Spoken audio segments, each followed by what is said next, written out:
21 दिसंबर 2025 को government of India ने एक नया हिस्टोरिकल मूव लिया है या एक नया हिस्टोरिकल डिसीजन लिया है, जिसमें पुराने एग्जिस्टिंग लॉज को हटाकर 4 नए लेबर लॉज को इंट्रोड्यूस किया है। ये पुराने लेबर लॉज जो कि 29 है, ये काफ़ी लंबे समय से चलते आ रहे थे और पिछले कई सालों में इनमें कोई नया बदलाव नहीं आया था।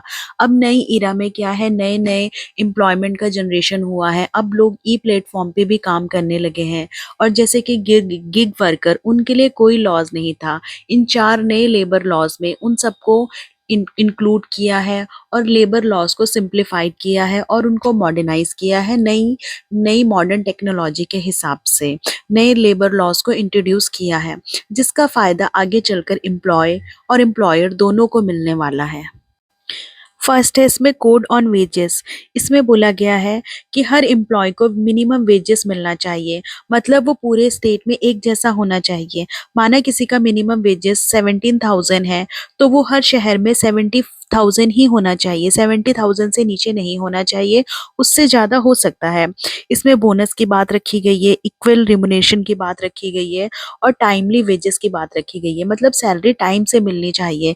ऐसा नहीं है कि आप 2-2 3-3 महीने हो गए एम्प्लॉय को सैलरी ही नहीं मिल रही है, ऐसा नहीं इसमें होना चाहिए। फिर सेकंड है इंडस्ट्रियल रिलेशन।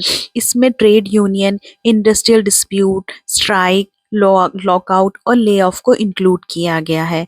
इसमें कहा गया है कि अगर 300 एम्प्लॉय को कंपनी ले ऑफ करना चाहती है तो उसमें गवर्नमेंट से परमिशन लेने की कोई ज़रूरत नहीं है। पहले क्या होता था, अगर कंपनी 50 से 100 एम्प्लॉय को भी कंपनी से बाहर निकालना चाहती है तो उनको गवर्नमेंट से परमिशन लेनी पड़ती थी, लेकिन अब उस चीज़ को ख़त्म कर दिया गया है। अब कहा गया है कि कंपनी 300 एम्प्लॉय को भी बिना गवर्नमेंट की परमिशन के निकाल सकती है। इससे क्या होगा, आगे चल के हो सकता है एम्प्लॉय को नुकसान झेलना पड़े, क्योंकि अगर 300 एम्प्लॉय को ऐसे ही निकाल दिया जाएगा तो मतलब उनके तो जो पूरी तरीके से कंपनी पर ही निर्भर है, उनके लिए आगे चल के दिक्कत हो सकती है। फिर इन्होंने फिक्स टर्म एम्प्लॉयमेंट कर दिया गया है। पहले फिक्स टर्म एम्प्लॉयमेंट जैसी कोई बात नहीं थी, लेकिन इस नए लेबर लॉ में फिक्स टर्म एम्प्लॉयमेंट कर दिया गया है, जैसे कि 6 महीने, 1 साल को भी हम क्या करेंगे, इंक्लूड कर देंगे। फोर्थ है कोड ऑन सोशल सिक्योरिटी। इसमें EPFO, ESIC, maternity benefit, gig worker, platform worker, unrecognised sector को रखा गया है। फर्स्ट टाइम जो गिग वर्कर है उनको रिकॉग्निशन मिला है और प्लेटफॉर्म वर्कर को भी फर्स्ट टाइम रिकॉग्निशन मिला है।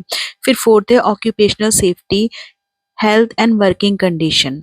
इसमें क्या आता है, सेफ्टी एंड हेल्थ स्टैंडर्ड की बात करी गई है, चाहे वो फैक्ट्री में काम करने वाले लोग हो। इसमें यूनिफॉर्म सेफ्टी की बात की गई है सारे सेक्टर में और कहा गया है कि सारे एम्प्लॉय का एनुअल फ्री मेडिकल चेकअप होना चाहिए और जो वुमेन है वो भी रात में काम कर सकती हैं, लेकिन कुछ प्रोटेक्टिव मेजर्स के साथ। और जो लाइसेंसिंग है उसको सिंप्लीफाइड कर दिया गया है 5 साल के लिए, मतलब आप लाइसेंस ले सकते हैं। और अगर कोई सेफ्टी नॉर्म्स का वायलेशन करेगा तो उसके लिए इन्होंने क्या करी है, पेनल्टी भी बढ़ा दी है। और इन्होंने ये भी कहा है कि एम्प्लॉय 12 घंटे तक काम कर सकते हैं, 12 घंटे तक। लेकिन बहुत सी कंपनीज तो पहले से ही एम्प्लॉय से 12 घंटे का काम लेती हैं। अब देखते हैं इस लेबर लॉ का फ़ायदा कितना एम्प्लॉय को मिलता है या एम्प्लॉयर को मिलता है।